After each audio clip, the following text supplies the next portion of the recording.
عزیز صاحب کو سلام کر لو تو اللہ معاف کرے، وہ جان چھڑانا مشکل ہو جاتی ہے.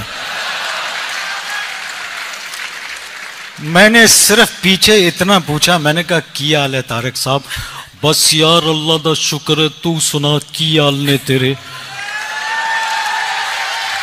کہنے لگے زندگی کے نہا خانوں میں جب پگ ڈنڈیوں پہ اڑتے ہوئے پرندے جب پرواز کرتے ہیں تو سورج کی کرنیں ایک ایسی جگہ چلی جاتی ہیں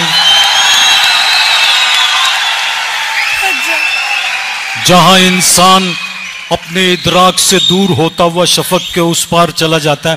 میں نے کہا اللہ کے واسطے مجھے اسکرپٹ یاد کرنا. ماں چھڑ بیٹھ یار، میں تنوں بتانا، یہ جو سوٹ پہنا ہوا ہے زندگی میں ایسی کٹنگز جو ہوتی ہیں انسان کے خوشنما ہونے کی دلیل ہوتی ہیں اور چلتا چلا جاتا ہے. فلم میں کام کیا. اب دیکھیے نیلام گھر بقول ان کے، انہوں نے 30 سال نیلام گھر میں کام کیا، 30 سال سے نیلام گھر کر رہے ہیں. اب جب وہ فلم کی شوٹنگ کر رہے تھے تو ان کو نیلام گھر کہاں یاد آیا.